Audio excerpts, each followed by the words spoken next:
Discord is a popular app used by millions to chat with friends, join communities, and share interests. It's a place where people connect through voice, video, and text. But sometimes these online interactions can hide dark secrets. Behind the friendly chats and group activities, then can be hidden stories that are not so innocent. Manaz Zaman was an ordinary young man living in Markham, Ontario, born in 1996, followed by his younger sister, Melissa, in 1998. Manaz grew up like many of us, attending school, making friends, and dreaming of a bright future. Was known in the online gaming community for his impressive skills. One game where he truly stood out was Perfect World. Is a popular online game where many people play together. It's a fantasy game with quests, battles, and adventures. In this virtual world, Manaz found an escape and a place where he could shine and live in a double life that no one suspected. His parents, Mumtaz and Minaruz Zaman, were born and raised in Bangladesh, where they grew up surrounded by a rich culture and vibrant traditions, seeking better opportunities and a brighter future for their children. They decided to move to Canada to provide a good quality of education, healthcare, and a stable environment for their family.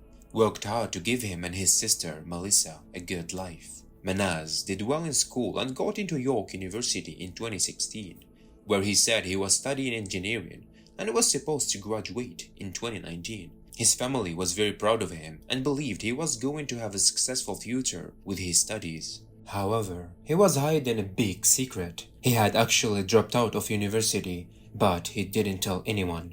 Instead, he spent his days playing video games and pretending to go to class. Other words, it was a lie that kept it for years. In fact, he had never been accepted to study at York University. In reality, he enrolled in a community college, which he left after just one semester. He didn't have the courage to tell his parents, fearing of how they will react with him, especially with his future, because they were very careful with his studies at the university. Otherwise, he continued to lie to them as everything is good. In his virtual world, Manaz was posting some messages in his online Discord server to share his thoughts and plans. A message was posted in 2019. He said, "I started skipping university the first year I entered. It was for mechanical engineering.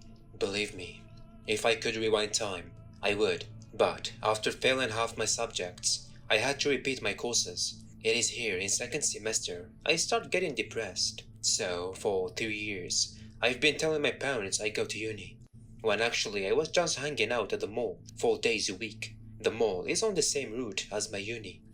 I told my parents that my classes weren't that long, so I would just chill at the mall from 8 a.m. to 1 p.m., while also going to community gym." Manaz spent almost all his time playing Perfect World. Instead of going to university classes, he used the game to escape from the stress and pressure of his real life, and he could forget about his problems and be someone else.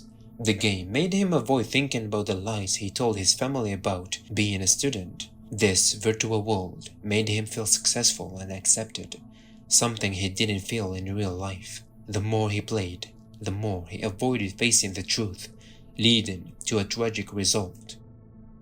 As the graduation date at York University got closer, that date was July 28, 2019. Manaz felt more and more pressure. His family was very excited, thinking he was about to finish his engineering degree. They talked about the ceremony and how proud they would be to see him graduate, but expectations were high.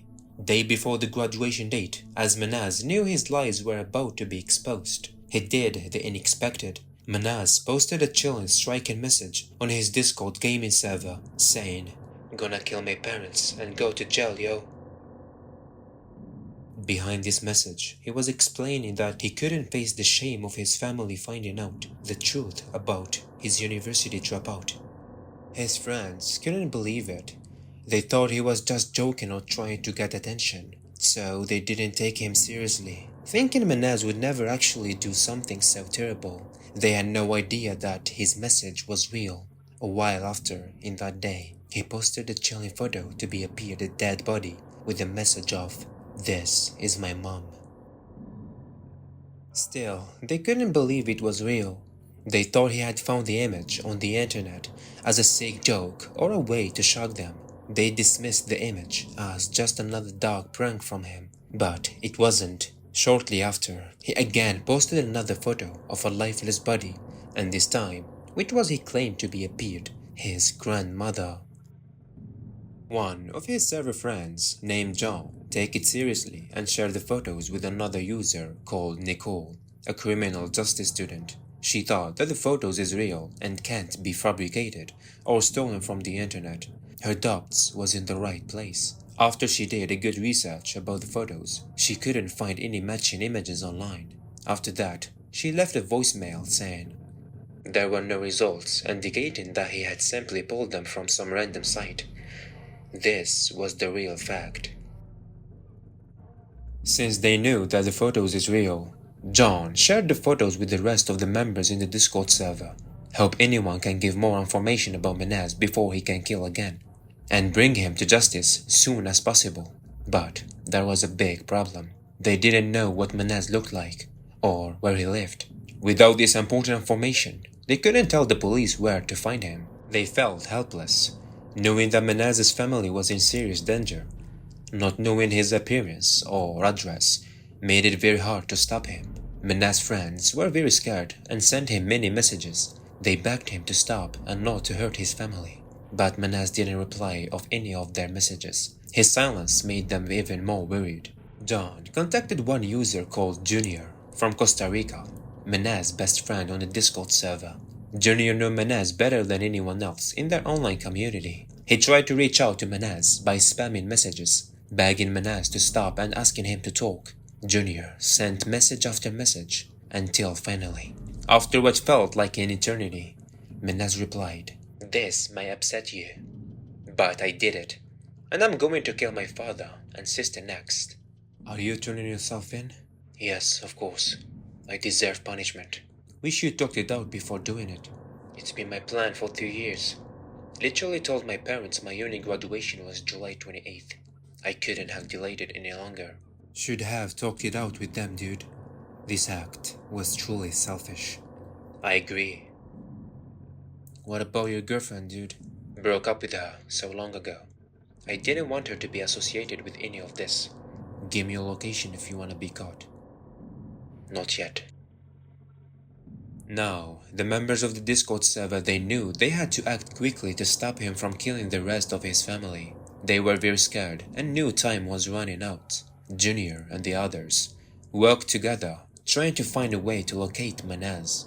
Someone suggested finding his IP address to see where he lived. But there was no time to stop him. At 11:32 p.m., he back again and wrote, "Now I killed mom and granny so far. Waiting for sister in 5 minutes, and then dad in 1 hour." As he said, he did. Menaz came back online and sent another striking message to his friend John. This time, he sent a picture of his dead sister, Melissa. This photo belongs to Menaz with a sharp blade that he used to kill his family members with. Hours after, the Discord members used their knowledge and online tools to at least save the father. They managed to trace Menaz's IP address by his Discord and gaming account. They quickly found his location and called the police, giving them Menaz's address and explaining that it was an emergency. But it was a bit too late. On July 28th, at 6:50 a.m., Menaz wrote this: "I've just slaughtered my entire family, and will most likely spend life in jail if I manage to survive. I hope I made you laugh at one point in another. I hope you remember the good times. I will miss you all." The police, alerted by Menaz Zaman's friends on Discord, rushed to his house. They arrived quickly and surrounded the house, making sure Menaz couldn't escape. The officers were prepared for a serious situation. They moved carefully and got ready to enter the house, hoping to save anyone who might still be alive. The arrival of the police brought a tense moment, as they knew they had to act fast to prevent any further harm. Here, Menaz left his final message: "The police are here. Goodbye." Menaz immediately surrendered himself and the investigators began to search each room. They found the bodies of his family in different rooms of the house. His mother was in one room, his father in another, and his sister and grandmother in another rooms. All of them, their throats were slaughtered with such brutality. In one message he explained all his cruel plan and the reason from it. I did this because I don't want my parents to feel the shame of having a son like me. I chose to kill them instead of my act of cowardice. Due to me being an atheist, I believe that this is the only life we get. I know it might sound confusing, but what's done is done, and what had been planned has been concluded. I'm sorry if this makes you upset. Please try and remember the good times.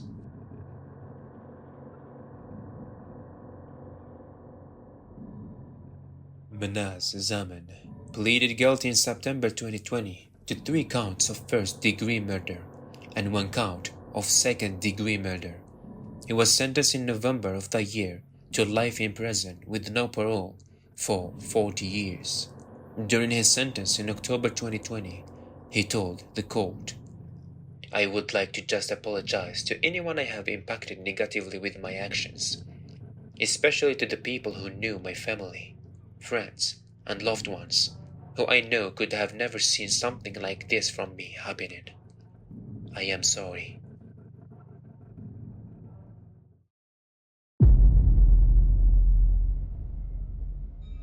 Imagine a hidden part of the internet, a place where everyone can speak without anyone knowing who they are. This place is called 4chan. It is a strange and mysterious website where people share pictures, secrets, and talk about many different things. There are different sections of 4chan, each for a different topic, but everything feels a bit chaotic. You never know what you will find. Funny pictures, creepy stories, or weird jokes that only few people understand. It's a place where anything can happen, and the line between real and fake is blurry. Welcome to 4chan, where mystery and surprise are everywhere. In August 25, 2009, a random person posted this on the 4chan board and said, So, I was looting through some stuff my dad left when he died, and I found this. The old bastard had a live grenade. It seems kinda old, but looks okay to me. What would we do with it? One user said, Let me see the bottom of it. The OP replied by showing a picture of bottom of the grenade. It's plastic. The OP replied, No plastic, dimwit. It's all metal. Toss it in toilet. Don't flush. Wait for epic fountain. The OP got a little excited and replied with a picture of him holding the grenade over the toilet and said, should I? This was the OP last reply in 4chan. Users were asking if he get through with it. It seems that he did. August 26, 2009, one day after the post, an article was posted. Oscar Lopez Ortega, a 17-year-old boy from Guatemala, found dead by an explosion happened in his house. There is literally no information can told us that the OP was Oscar, but the date that this article was posted, it's just one day after the grenade incident happened. I don't think that this is a coincidence. Ready to know something crazy? Good. Keep watching. We make really cool crystals and post results.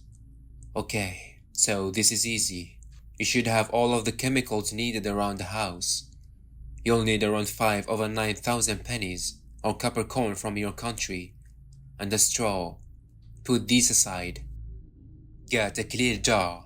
Scoop 2 tablespoons of salt into it and 1 tablespoon of baking soda. Now, the first important ingredient should be in the bathroom cleaning supplies. Ammonia. Any brand. Pour it in until the jar is 2/3 of the way full, as tall as you want the crystals to grow. The last ingredient is laundry bleach. Be careful not to spill on your clothes. Fill the rest of the jar. Now drop the pennies into the bottom and quickly take the straw and blow bubbles onto the pennies to get the crystals going. You should begin to see stringy crystals form after about 30 seconds of blowing. That's it.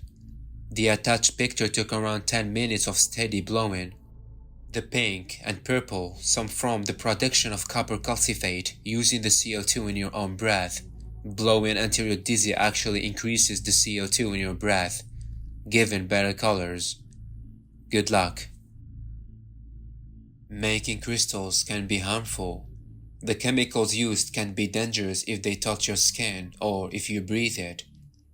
The process can also create sharp pieces that can cut you. The person who posted the recipe for making crystals might think it's fun, but it's not a safe thing. It's important to be careful and understand the risks before trying something like this. But this is 4chan.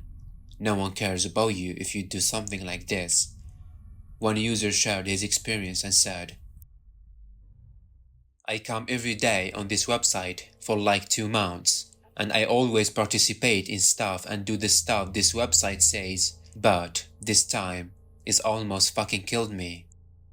I am writing this shit from the hospital because I almost fucking died. Some shitface posted something to make crystals from some regular stuff everyone has. If I remember it correctly, it were soda, salt, some pennies, the copper I needed, ammonia, and a bit of laundry bleach. I had to mix it and blow through a straw until I became dizzy, because then there would be more CO2 in there, so there would be nice colors in the crystal. The doctor said they found mustard gas or something in my body, and I was passed out for a few days. Have to stay here for like 1 week more, and my parents cut off the internet. Thanks a lot, motherfuckers. Hope every one of you die. Picture related. It's the crystal he said I was going to get, but instead I got something which almost killed me.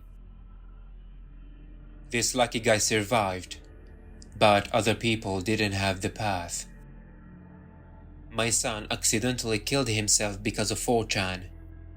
About 1 month ago, my 11-year-old son accidentally died when he followed instructions he saw online on a website called 4chan. Someone had posted detailed instructions on how to make what he believed to be crystals, but turned out to be poison. Is there any legal action I can take against the person who ruined my life and devastated my family? A friend recommended I ask around before paying for a lawyer. Any help would be appreciated. Sorry, I forgot to put where this happened as I'm new here. This incident occurred in Maryland. It's important not to believe everything you read online, especially when it comes to things that can be dangerous. Some people can share tips or recipes that sound fun, but they can actually be very harmful to you. Always double check information and make sure it's from a trusted source. Never try something risky or dangerous just because you saw it on the internet. Your safety is the most important thing.